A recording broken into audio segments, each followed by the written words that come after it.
billahi minasyaitonir rajim.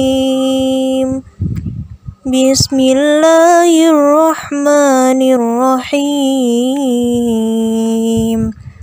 Wa amma man khafa maqama rabbih wa nahan nafsa 'anil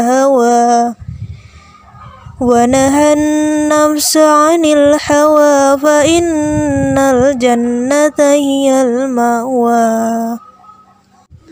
Artinya, dan adapun orang-orang yang takut kepada kebesaran Tuhannya dan menahan diri dari keinginan hawa nafsunya, maka sungguh surgalah tempat tinggalnya. Hawa nafsu memiliki arti sebuah perasaan atau ketakutan emosional yang besar dalam diri seorang manusia, berkaitan secara langsung dengan pemikiran atau fantasi seseorang. Jenis-jenis hawa nafsu ada 3. Yang pertama yaitu an-nafs al-ammarah bisu, yang kedua yaitu an-nafs al-lawwamah, dan yang terakhir yaitu an-nafs al-mutmainnah. Kata khauf berasal dari kata khawafa yang menunjukkan pada makna ketakutan dan keterkejutan. Khauf juga berhubungan dengan kata khaufa yakhufu khaufan yang berarti takut atau al-zairu terkejut atau al-faz'u tidak aman dan khawatir. Khauf atau rasa takut dalam Al-Quran dimaknai sebagai ketakutan atau kekhawatiran. Menurut Quraisy Shihab yang dikutip oleh Erwin Kusmastuti, kata khauf bermakna kondisi yang seolah-olah tersudutkan atau menghadapi keadaan yang sulit. Pendapat Imam Al-Ghazali menjelaskan bahwa rasa takut itu muncul karena ada pengetahuan tentang sesuatu yang ditakuti tersebut. Menurutnya, dengan ilmu menjadi sebab yang bisa membawa manusia merasa takut kepada sesuatu, seperti takut ketika mencuri roti, takut ketika ketahuan dan akan diberi hukuman seperti dipukul, digantung, atau dibunuh.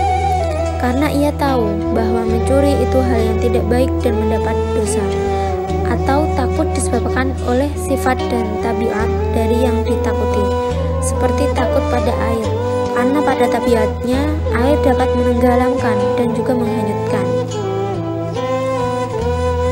Berdasarkan pendapat oleh ahli di atas, maka dapat diambil kesimpulan bahwa khauf adalah perasaan takut akan adanya sesuatu yang mengancam atau menimbulkan bahaya di masa mendatang, dan perasaan tersebut ada pada setiap muslim. Sedangkan tingkatan takut yang lebih tinggi daripada khauf adalah khasyah. Menurut psikologi Freud beranggapan bahwa hampir semua manusianya memiliki rasa takut dan khawatir. Dalam konteks psikologi, rasa takut sendiri dimaknai suatu perasaan yang biasa dialami oleh setiap orang dalam sehari-hari. Takut dan cemas sangat berhubungan erat, namun keduanya berbeda. Cemas yaitu risau hati karena khawatir dan gelisah, sedangkan takut yaitu respon terhadap sesuatu bahaya yang timbul saat ini. Macam-macam rasa takut. Rasa takut positif yaitu rasa takut yang wajar yang membuat seseorang berhati-hati, atau rasa takut yang bermanfaat. Misalnya, saat menyeberang jalan yang ramai dengan kendaraan, membuat seseorang berlindung di tempat yang aman ketika terjadi gempa dan sebagainya. Takut positif membuat orang waspada. Dalam hal ini, takut positif yang dimaksud ialah takut kepada Allah yang harus tertanam dalam diri manusia untuk takut kepada Allah. Bahkan, takut kepada Allah adalah salah satu dari iman. Rasa takut positif meliputi 1. Takut kepada Allah Subhanahu wa Ta'ala. 2. Takut berbuat sesuatu yang mungkin merugikan orang lain. 3. Takut berbuat sesuatu yang dapat menyakitkan hati orang lain. Dan yang terakhir yaitu takut berbuat sesuatu yang tidak berkenan di hati orang lain. Faktor pendorong rasa takut positif. Yang pertama yaitu kepada Allah Subhanahu wa Ta'ala, yakni dengan kita meyakini sepenuh hati bahwa Allah adalah sebaik-baik zat untuk disembah dan tidak menduakan Allah. Yang kedua yaitu yakin adanya surga dan neraka. Dengan meyakini hal tersebut, kita selalu berhati-hati dan waspada terhadap apa yang ingin kita perbuat, akan dimintai pertanggungjawaban, dan senantiasa ingat bahwa terhadap malaikat yang mencatat setiap amal perbuatan hambanya. Dengan demikian, kita tidak akan melakukan perbuatan yang mungkar. Rasa takut negatif, yaitu rasa takut yang memberikan dampak buruk atau tidak baik dalam kehidupan kita. Rasa takut negatif meliputi 1. Rasa takut yang tidak dapat membahayakan diri sendiri dan orang lain.